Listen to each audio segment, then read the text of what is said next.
Hello students, welcome to AS Tutorials, and today we are going to continue our third chapter, that is nationalism in India. Okay students, so last lecture में हम लोगों ने civil disobedience movement के बारे में study किया था. हमने देखा था कि कैसे गांधी जी ने सिविल डिसोबीडियंस मूवमेंट का शुरुआत किया. उन्होंने सॉल्ट को सिलेक्ट किया. Then we saw that Gandhi ji ने पहले इरविन को अल्टीमेटम दिया. उन्होंने रिक्वेस्ट 11 डिमांड्स रखी थी and he clearly stated that कि अगर ये 11 डिमांड्स फुलफिल नहीं हुई तो इंडियंस जो है वो सत्याग्रह करेंगे and they will launch the civil disobedience movement. We saw that Irwin ने हमारे जो डिमांड्स थे उनको ज़्यादा सीरियसली नहीं लिया, नेग्लेक्ट किया, अवॉइड किया and then finally Gandhi ji ने सिविल डिसोबीडियंस मूवमेंट लॉन्च किया. नाउ ये सिविल डिसोबीडियंस मूवमेंट जो था वो सॉल्ट सत्याग्रह से लॉन्च हुआ था. करेक्ट, गांधी जी ने सॉल्ट सेलेक्ट किया था because salt was the basic thing जिसको हर एक पर्सन यूज़ करता है, B it any caste, B it any gender या कोई भी रिलीजन से बिलोंग करे, रिच हो या पुअर हो, everyone uses salt. So Gandhi ji ने क्या डिसाइड किया था that he is going to use salt as the symbol of starting the civil disobedient movement. Okay, so we saw that हर जगह पर ये सिविल डिसोबीडियंस मूवमेंट कंटिन्यू हुआ था. देन ब्रिटिशर्स ने इस मूवमेंट को सप्रेस करने के लिए उन्होंने क्या किया, हर एक प्लेस पर लाठी चार्ज किया. वुमेंस को, चिल्ड्रंस को, ओल्ड एज लोगों को या जितने भी यंग सत्याग्रही थे सबको उठाकर जेल में भरना चालू किया. देन उन्होंने खान अब्दुल गफ़र खान को भी जेल में डाल दिया जिसकी वजह से और भी प्रॉब्लम्स इंक्रीज़ हुए. सत्याग्रही जो थे वो थोड़े वायलेंट हो गए. देन ये सब सिचुएशन कंटिन्यू चल रही थी तो गांधी जी ने क्या किया था, मूवमेंट को कॉल ऑफ किया. एंड कॉल ऑफ करने के पीछे एक और भी रीज़न था. The reason was that Gandhi and Irwin के बीच में हमने पढ़ा था दैट वाइसरॉय इरविन ने गांधी जी को सेकेंड राउंड टेबल कॉन्फ्रेंस में आने का इन्विटेशन दिया था. सो गांधी जी ने डिसाइड किया that he is going to attend the second round table conference because उनको क्या लग रहा था, इरविन ने उनको भरोसा दिलाया था कि सेकेंड राउंड टेबल कॉन्फ्रेंस में हम लोग पूर्ण स्वराज एंड राइट्स के बारे में बात करेंगे. सो गांधी जी ने डिसाइड किया कि he is going to call off the movement and वो लंदन चले गए second round table conference attend करने के लिए. सो स्टूडेंट्स, हम लोगों को पता है कि फर्स्ट राउंड टेबल कॉन्फ्रेंस को इंडियंस ने बॉयकॉट किया था. हमारी जो मेजर पॉलिटिकल पार्टीज़ थी या जो मेजर लीडर्स थे वो फर्स्ट राउंड टेबल कॉन्फ्रेंस में नहीं गए थे. गांधी जी ने सेकेंड राउंड टेबल कॉन्फ्रेंस बहुत होप्स के साथ अटेंड किया था. उनको बहुत उम्मीदें थी. उनको ऐसा लगा था दैट वाइसरॉय इरविन ने जो भी बातें उनको कमिट की है उन सब चीज़ों के बारे में राउंड टेबल कॉन्फ्रेंस में डिस्कस होगा. बट जब गांधी जी वहाँ पर पहुँचे तो उन्होंने देखा कि ऐसा कुछ भी नहीं हुआ था. Correct, when he came back to India उन्होंने देखा दैट इंडियन पॉलिटिक्स का जो स्ट्रक्चर है वो कम्प्लीटली चेंज हो चुका है.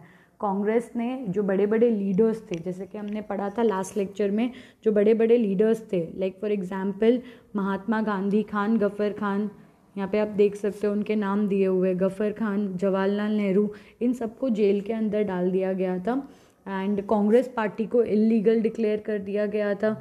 देन डेमोन्स्ट्रेशन, मीटिंग्स, बॉयकॉट्स, इन सब चीज़ों को भी प्रिवेंट किया था.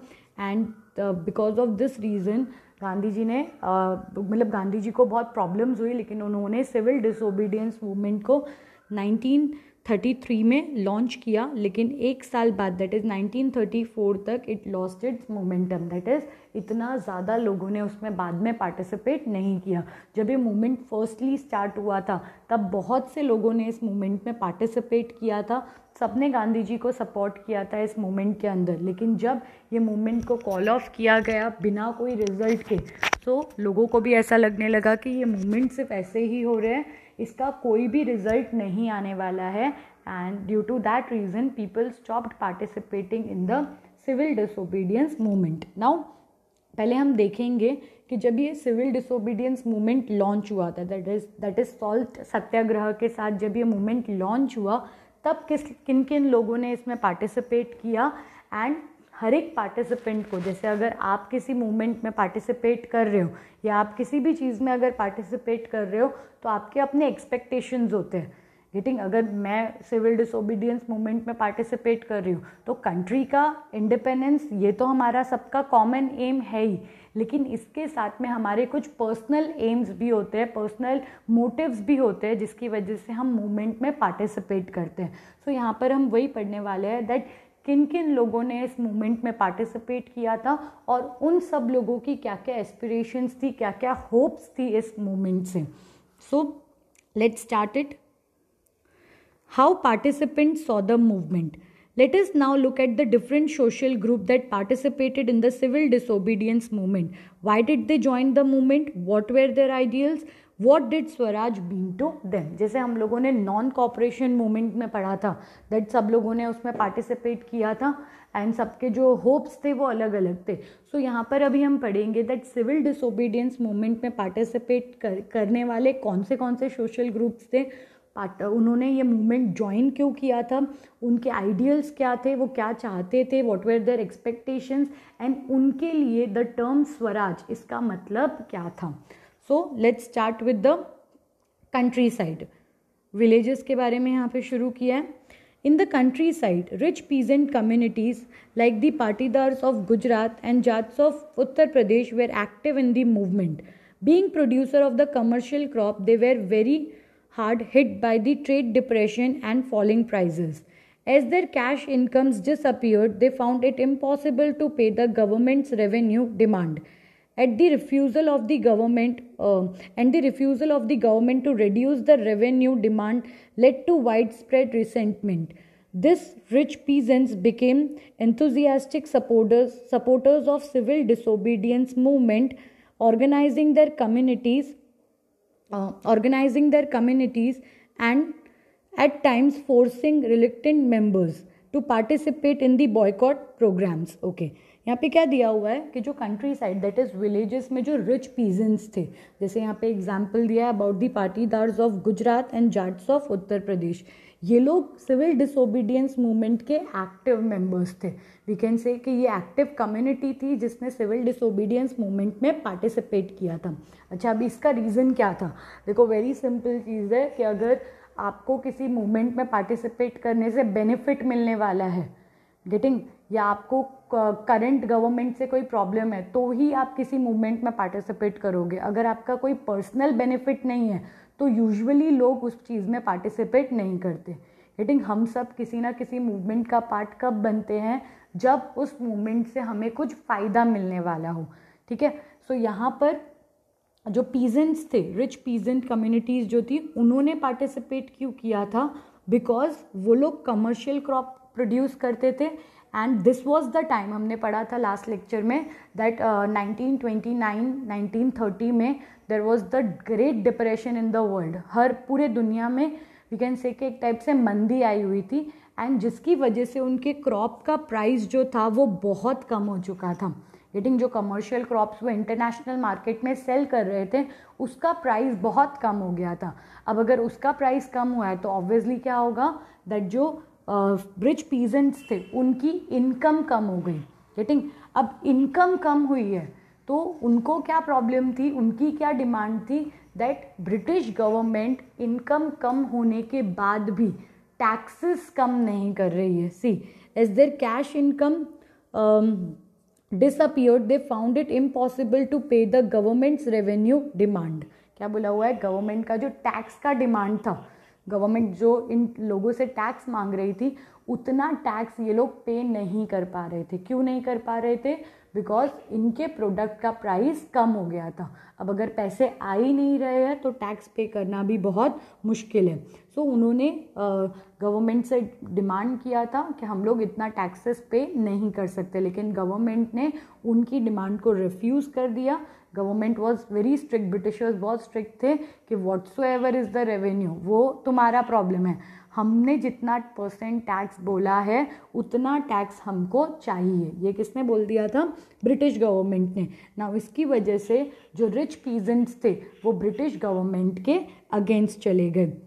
नाउ इन रिच पीजेंट्स ने सिविल डिसोबीडियंस मूवमेंट जब लॉन्च हुआ तो उन्होंने क्या देखा that this is the time जब हम लोग ये मूवमेंट में पार्टिसिपेट करके ब्रिटिशर्स को यहाँ से हटा सकते हैं और जो इतना हाई टैक्सेस हमें उनको पे करना पड़ता है वो पे नहीं करना पड़ेगा। सी रिच पीजेंट्स जो थे they become the active member of civil disobedience movement. उन्होंने अपने मतलब वो खुद भी उन्होंने पार्टिसिपेट किया, उन्होंने पार्टिसिपेशन सिविल डिसोबीडियंस मूवमेंट में बढ़ाया भी.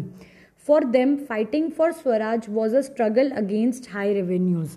नाउ ये जो रिच पीजेंट कम्युनिटीज़ थी उनके लिए स्वराज मतलब क्या था, उनको स्वराज का मीनिंग क्या पता था, दैट अगर स्वराज आया, दैट इज़ अगर इंडिपेंडेंस मिला, अगर खुद का राज शुरू हुआ, खुद का यानी अपना, ब्रिटिशर्स अगर यहाँ से चले गए तो हम लोगों को इतना हाई रेवेन्यू, दैट इज़ जितने हाई टैक्सेस अभी पे करने पड़ रहे हैं उतने हाई टैक्सेस बाद में पे नहीं करने पड़ेंगे. This was there thinking.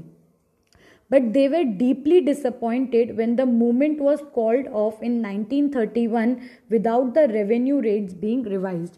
See, हम लोगों ने देखा था that गांधी जी ने गांधी इरविन पैक्ट के बाद, है ना, जब Gandhi ji second round table conference के लिए लंदन गए, दैट इज़ 31 के आसपास, जब गांधी जी ने ये मूवमेंट को कॉल ऑफ किया तो जो लोग थे, जो रिच कम्युनिटीज़ थी, पीजेंट कम्युनिटीज़ थी, वो लोग बहुत डिसअपॉइंट हुए थे क्योंकि उन्होंने फुल एनर्जी के साथ इस मूवमेंट में पार्टिसिपेट किया.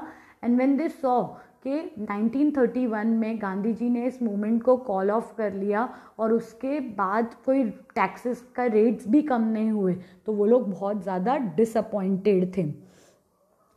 सो when the movement was restarted in 1932, many of them refused to participate. Now क्या हुआ था कि जब फर्स्ट टाइम ये मूवमेंट लॉन्च हुआ तो जो रिच पीजेंट कम्युनिटी थी वो बहुत एक्टिवली इसमें पार्टिसिपेट कर रही थी.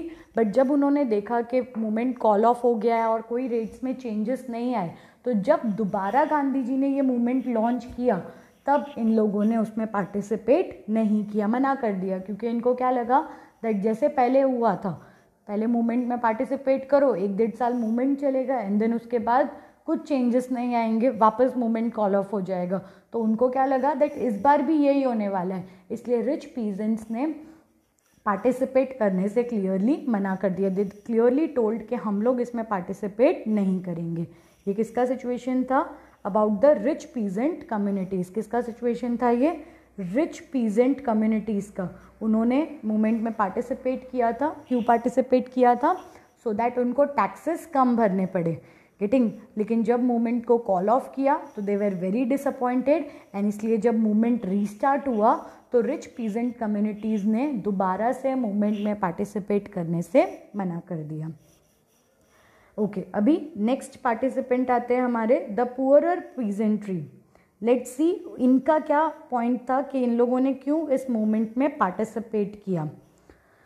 The poor peasantry were not just interested in lowering of the revenue demand, many of them were small tenants cultivating land they had rented from the landlords. As the depression continued and the cash income as the movement continued and the cash income driven, the small tenants found it difficult to pay their rent. They wanted the unpaid rent to the landlords to be remitted. They joined a variety of radical movements, often led by socialists and communists. Apprehensive of raising issues they might upset the rich peasant and landlords, the Congress was unwillingly to support no rent campaign in most places. So the relationship between the poor peasant and the Congress remained uncertain. क्या बोला हुआ है यहाँ पे कि जो poor peasants थे उनके लिए गवर्नमेंट को टैक्स भरना ये तो एक प्रॉब्लम था ही, लेकिन उसके साथ साथ जो इंडियन लैंडलॉर्ड्स थे, गेटिंग, पुअर पीजेंट्स के पास उनका खुद का लैंड नहीं होता है, मोस्ट ऑफ जो होते हैं वो टेनेंट्स होते हैं, मतलब दूसरे के लैंड पर काम करते हैं. सो अब ये जो पुअर पीजेंट्स हैं उनके लिए एक्सपेंसेस 2 वेज है.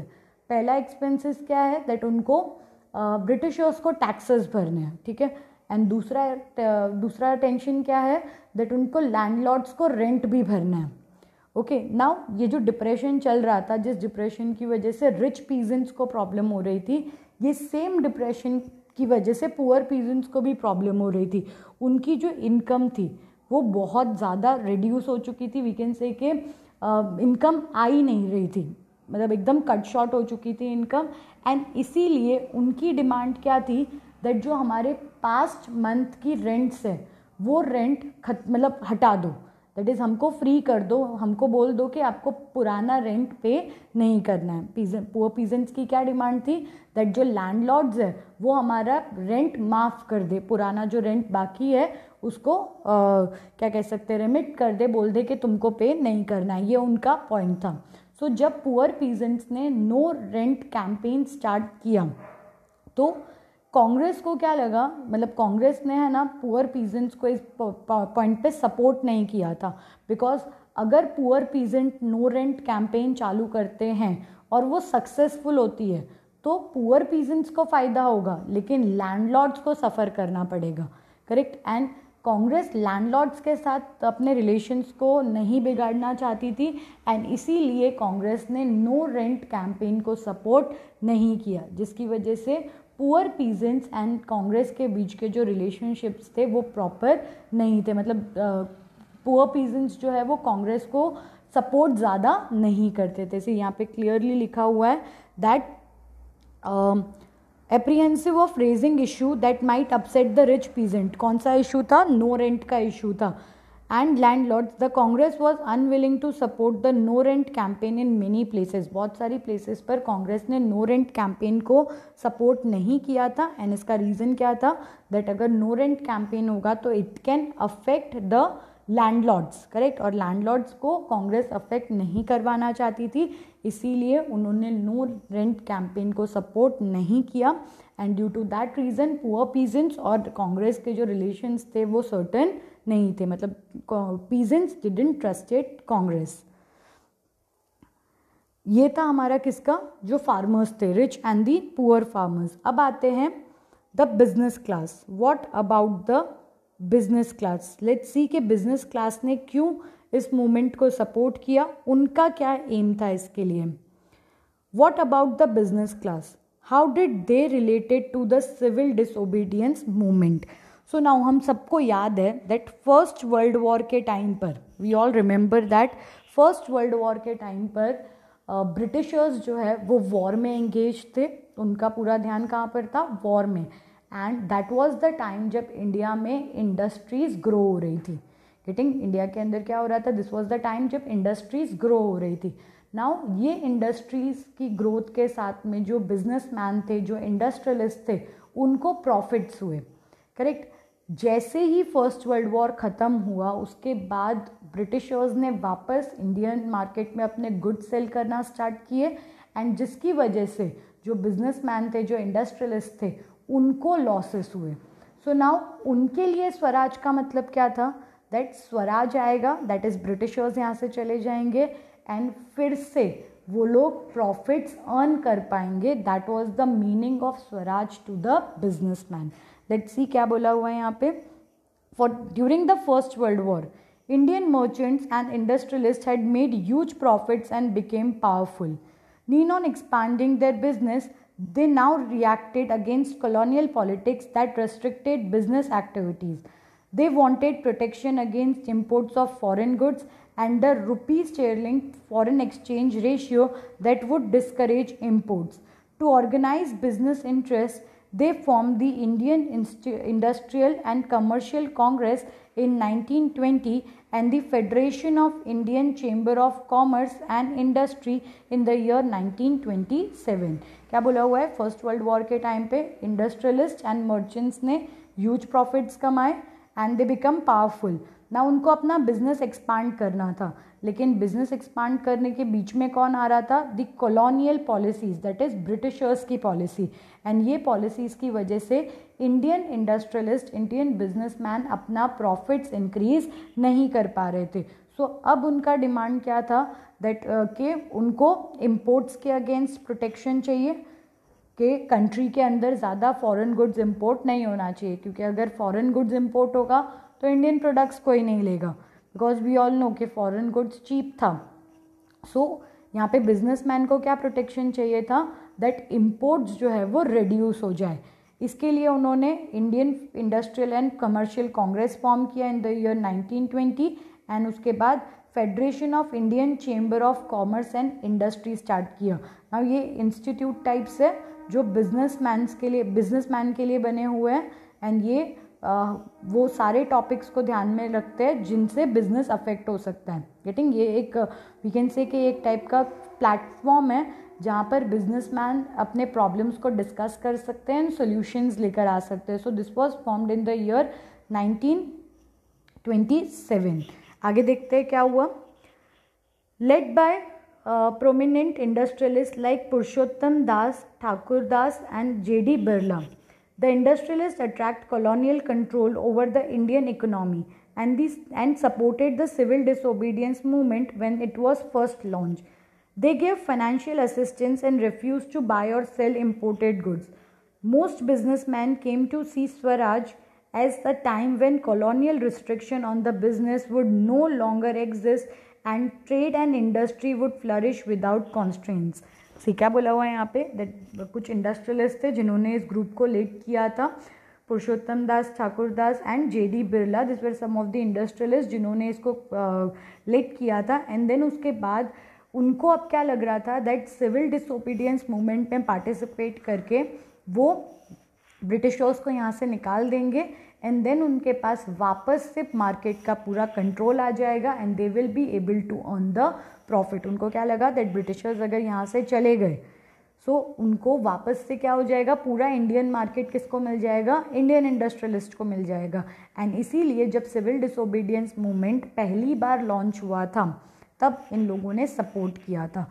नाउ सिर्फ मूवमेंट में पार्टिसिपेट नहीं किया, इवन जो भी फाइनेंशियल सपोर्ट्स चाहिए थे, मॉनेटरी मतलब मनी के रिलेटेड, पैसे के रिलेटेड जो भी ज़रूरत पड़ रही थी सिविल डिसोबीडियंस मूवमेंट में, उन्होंने वो फंड्स भी कांग्रेस पार्टी को एंड जो बाकी के लीडर्स थे उन सबको प्रोवाइड किए।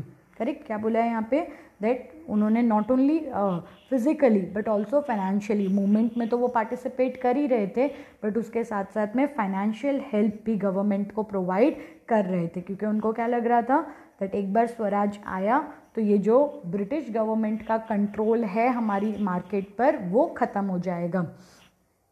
But after the failure of the round table conference, business groups were no longer uniformly enthusiastic. They were apprehensive of the spread of militant activities and worried about prolonged disruption of business as well as growing influence of the socialism among the younger member of the Congress. Okay, क्या बोला हुआ है यहाँ पे that first round table conference में तो businessman ने अच्छे से participate किया, लेकिन सेकेंड राउंड टेबल कॉन्फ्रेंस के फेलियर के बाद जब गांधी जी ने इस मूवमेंट को रीलॉन्च किया तो उस टाइम पर बिजनेसमैन ने इतना, मतलब जैसे पहले सब सारे लोग पार्टिसिपेट कर रहे थे वैसे दोबारा जब ये मूवमेंट लॉन्च हुआ तो सब ने उतना एंथुजियास्टिकली इस मूवमेंट में पार्टिसिपेट नहीं किया। करेक्ट, बिकॉज उनको ऐसा लग रहा था कि मे बी शायद इससे कोई रिजल्ट नहीं आने वाला, जैसे हमारा पहला civil disobedience movement was a failure, आगे भी सेम चीज़ हो सकती है। ये था हमारा किसके बारे में, अबाउट द बिजनेसमैन। अब नेक्स्ट आता है द इंडस्ट्रियल वर्कर। नेक्स्ट किसके बारे में आता है, इंडस्ट्रियल वर्कर्स के बारे में। सी अब तक हमने कौन से ग्रुप्स पढ़े, रिच फार्मर्स, रिच पीजेंट्स, फिर उसके बाद पुअर पीजेंट्स, फिर अभी हमने किसके बारे में पढ़ा, बिजनेसमैन के बारे में पढ़ा। अभी हम किसके बारे में पढ़ने वाले हैं, अबाउट द इंडस्ट्रियलिस्ट। देखते हैं इंडस्ट्रियलिस्ट ने इस मूवमेंट में कैसे पार्टिसिपेट किया था। The industrial working class did not participated in the civil disobedience movement in large number except in the Nagpur region. क्या बोला हुआ है यहाँ पे कि इंडस्ट्रियल वर्किंग क्लास जो थी, मतलब जो लोग इंडस्ट्रीज़ में जाके काम करते हैं, ओनर्स नहीं, जो लोग उसमें काम करते हैं, उन लोगों ने सिविल डिसोबीडियंस मूवमेंट में पार्टिसिपेट नहीं किया except the Nagpur region. Now इसका रीज़न क्या था, it was very clear that Congress जो थी वो किसको सपोर्ट कर रही थी, इंडस्ट्रियलिस्ट को सपोर्ट कर रही थी। करेक्ट, क्या बोला मैंने, Congress was supporting the industrialist. अगर कांग्रेस इंडस्ट्रियलिस्ट को सपोर्ट कर रही है तो ऑब्वियसली कांग्रेस इंडस्ट्रियल वर्कर्स को सपोर्ट नहीं करेगी, है ना। जैसा हमने पीछे देखा that Congress was supporting the landlords. अगर कांग्रेस लैंडलॉर्ड्स को सपोर्ट कर रही है तो कांग्रेस पुअर पीजेंट्स को, दैट इज़ टेनेंट्स को सपोर्ट नहीं करेगी। सेम सिचुएशन यहाँ पर थी, इसीलिए इंडस्ट्रियल वर्किंग क्लास ने मूवमेंट में पार्टिसिपेट नहीं किया था. लेट्स सी क्या लिखा हुआ है. As the industrialist came closer to Congress, workers stayed aloof. But in spite of that, some workers participated in the civil disobedience movement, selectively adopting some of the ideas of Gandhian program like boycott of foreign goods as a part of their own movement against low wages and poor working conditions. Okay, क्या बोला हुआ है यहाँ पे? That industrial workers ने in movement में ज़्यादा participate नहीं किया था, लेकिन नागपुर रीजन में देयर वेर सर्टेन वर्कर्स जिन्होंने इसमें पार्टिसिपेट किया. नाउ इनका वे जो था इस मूवमेंट में पार्टिसिपेट करने का, वो एग्जैक्टली किस पर बेस्ड था? गांधीयन आइडियाज़ पर. मतलब गांधी जी का जो सत्याग्रह के आइडिया थे, बॉयकॉट करने का आइडिया था, उन आइडियाज़ पर ये बेस्ड था. एंड इसके साथ साथ में मतलब ये लोग ब्रिटिशर्स के अगेंस्ट तो फाइट कर ही रहे थे, लेकिन ब्रिटिशर्स के अगेंस्ट फाइट करने के साथ साथ में ये लोग लो वेजेस के अगेंस्ट भी फाइट कर रहे थे. एंड लो वेजेस कौन देता है? जो बिजनेसमैन है वो देते हैं. तो इनका फाइट ब्रिटिश गवर्नमेंट के साथ में भी था एंड साथ साथ में जो बिजनेसमैन थे उनके साथ में भी था. There were strikes by railway workers in 1930 and dock workers in 1932. In 1930, thousands of workers in Chota Nagpur tin mines wore Gandhian cap and participated in the protest rallies and boycott campaigns. But the Congress was reluctant to include workers' demand as a part of the program of struggle. It felt that it would alienate industrialists and divide anti-imperial forces. Okay, क्या बोला हुआ है यहाँ पे? That railway workers ने, dock workers ने, सब ने स्ट्राइक्स किए 1930s में. जब वर्कर्स ने छोटा नागपुर माइन में जब वर्कर्स ने मूवमेंट किया था, तो उन लोगों ने क्या किया था? गांधीयन कैप पहना, रैलीज कंडक्ट की, ये सब कुछ किया. लेकिन कांग्रेस ने उनकी डिमांड्स को इतना ज़्यादा फोकस नहीं किया, बिकॉज उनके दिमाग में क्लियर था दैट अगर हम लोग वर्कर्स की डिमांड को फुलफिल करेंगे तो ऑब्वियसली वो किसको अफेक्ट करेगा? जो इंडस्ट्रियलिस्ट है, जो बिजनेसमैन है, उसको अफेक्ट करेगा. And again Congress did not wanted के इंडस्ट्रियलिस्ट उनके अगेंस्ट जाए. Correct, because we all know that financial support उनको मिल रहा था जो पुअर पीजेंट से ऑब्वियसली नहीं मिलेगा. एंड एक मूवमेंट के वर्किंग के लिए जितना person that is physical support important है, उतना ही क्या इम्पॉर्टेंट है? उतना ही इम्पॉर्टेंट है कि उनको फाइनेंशियल सपोर्ट भी मिले. क्लियर? सो यहाँ पे हम लोगों ने अब तक कितना पढ़ा? About till the industrial workers. हमने देखा that poor peasants, rich peasants ने इसमें पार्टिसिपेट किया. स्टार्टिंग में दे पार्टिसिपेटेड, लेकिन सेकेंड राउंड टेबल कॉन्फ्रेंस के बाद उन्होंने अपना पार्टिसिपेशन हटा लिया. Then we saw that poor peasants ने नो रेंट कैंपेन किया, बट कांग्रेस ने नो रेंट कैंपेन को सपोर्ट नहीं किया. देन उसके बाद वी सॉ दैट जो इंडस्ट्रियलिस्ट थे, दैट इज़ जो बिजनेसमैन थे, उन्होंने भी इस मूवमेंट में पार्टिसिपेट किया. उन्होंने फिजिकली पार्टिसिपेट किया एंड फाइनेंशियली भी हेल्प की. लेकिन सेकेंड राउंड टेबल कॉन्फ्रेंस के बाद दे वर ऑल्सो डिसअपॉइंटेड एंड उन्होंने भी अपना पार्टिसिपेशन रिड्यूस कर दिया. देन हमने इंडस्ट्रियल वर्कर्स के बारे में पढ़ा. सो इंडस्ट्रियल वर्कर्स ने इतना ज़्यादा एक्टिवली सपोर्ट नहीं किया था, सिर्फ कुछ जगहों पे सपोर्ट किया था, बिकॉज दे न्यू कि Congress is going to support the industrialist, businessman को सपोर्ट करेगी, इसलिए ज़्यादा लोगों ने, ज़्यादा इंडस्ट्रियल वर्कर्स ने मूवमेंट में पार्टिसिपेट नहीं किया था. देन लास्ट आता है अभी womens. Even the womens participated in the movement and let's see कि वुमेन्स का पार्टिसिपेशन कितना इम्पॉर्टेंट था मूवमेंट के अंदर. Another important feature of civil disobedience movement was a large scale participation of women. During Gandhiji's salt march, thousands of women came out of their houses to listen to him. They participated in the protest marches, manufactured salt and picked foreign cloth and liquor shops. Many went to jail. In urban areas, these women were from high caste families. In rural areas, they came from rich peasant households. Okay, क्या बोला हुआ है यहाँ पे? That even women's का participation जो था वो भी इन मूवमेंट्स में बहुत एक्टिव था। जब महात्मा गांधी ने अपना सॉल्ट मार्च स्टार्ट किया था तो जहाँ पर भी गांधी जी स्पीच देने के लिए रुकते थे तो बहुत सारी वुमेन्स उस स्पीच को सुनने के लिए प्रेजेंट रहती थी। नेक्स्टली जब ये मूवमेंट चल रहा था तो फॉरेन गुड्स को बॉयकॉट करना, लिकर शॉप्स को तोड़ना, अल्कोहल शॉप्स जो थी उनको तोड़ना, बंद करवाना, इन सब चीज़ों में वुमेन्स ने बहुत एक्टिवली पार्टिसिपेट किया था। जैसे मेन जेल में गए थे, in the similar manner many of the women also went to jail. Urban area that is city area में ये वुमेन्स कौन थी, ये हाई कास्ट फैमिलीज से आती थी, एंड विलेज एरिया में this womens were from the rich peasant family, मतलब we can say that rich womens जो थी उन्होंने इस मूवमेंट के अंदर पार्टिसिपेट किया था। Okay, moved by Gandhi ji's call they began to see service to nation as a sacred duty of women. Yet this increased public role did not necessarily mean any radical change in the way the position of women was visualized. Gandhi ji was convinced that it was the duty of women to look after home and hearth, be a good mother and good wives. And for a long time, the Congress was reluctant to allow women to hold any position of authority within the organization. It was mean only on their symbolic presence. Okay, क्या बोला हुआ है यहाँ पे, that Gandhi जी के जो words थे, गांधी जी के जो स्पीचेस थे, वो सुनकर इवन वुमेन्स को रियलाइज हुआ, they started feeling that country की तरफ हमारी ड्यूटी जो है वो बहुत इंपॉर्टेंट है। जैसे हम लोग गॉड को प्रे करते हैं, इन द सिमिलर मैनर हमारा नेशन जो है इवन उसके लिए भी हमें अपना कंट्रीब्यूशन देना चाहिए। इतना सब करने के बाद भी, हर एक मूवमेंट में पार्टिसिपेट करने के बाद भी सोसाइटी में वुमेन्स का जो पोजीशन था वो आज भी इम्पॉर्टेंट नहीं था। मतलब जब ये सब सिचुएशन चल रही थी तब भी वुमेन के पोजीशन में कुछ ऐसे चेंजेस नहीं आए।